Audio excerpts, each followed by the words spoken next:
عندك عمى بلا. كسرت رجلي يا اخي، ايش فيك انت؟ ما ادري ايش فيك، من اليوم جالس من هنا وما ادري ايش فيك. ايوه معصب يا ابويا، مقاعد عندك من العصر. ايوه لا شاي لا مويه لا يغمش لا منتو. انت طلبت شيء قلت لك لا هذا البيت بيتك، واذا انت حاسس بشيء بجوع ولا حاجه، ترى الايام واحد يقلل الفلوس شويه، تعرف مصاريف العيال، يبغى يوفر لك كم ريال حتى يسد حلوقهم.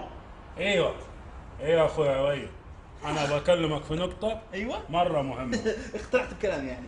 ايوه يا اخويا عويد، ادي العيال مصروف، مين اصرف عليهم. مين يقول لك اني ما ادي العيال فلوس؟ بعطيهم كل يوم. يعني يا اخويا عويد، ادي لكل واحد خصص له كذا 5 ريال 10 ريال. ايش؟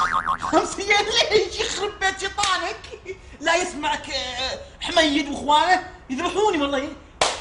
وش تسوي فيه؟ لا لا لا لا الكلام ذا ما، رجاء رجاء رجاء، لا عاد تقول الكلام هذا بليز، معليش الكلام ذا ما ابغى اسمعه لو سمحت. يعني كم تبغى تديله في اليوم؟ يا اخي حد بحده، ريال واحد وكفيه. يا إيه؟ يكفيه عد ولا نفتح فنه يا اخي.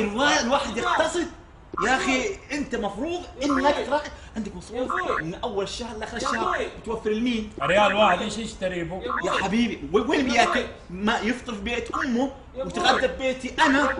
يا ايش ذا؟ يا ابوي فيك؟ من يومين ما اعطيتني ولا ريال، اعطني ريالين بروح اشتري من عند دكان حسنين. حسنين اي يا كنت ابوي ريالين. ريالين. شفت والله الولد ذا يا رهيب. ابوي هلا يا ابوي تفضل. ريالين ريالين؟ اشتري من عند دكان حسنين. ابشر اديله 10 اديله 10. بعطيله يا بعطيله. ابوي خلاص يا ابوي ولا يا ولد يا اديله. ابوي يا ابوي ريالين يا ابوي خلاص ايش فيك؟ طالع زي امك نقاك.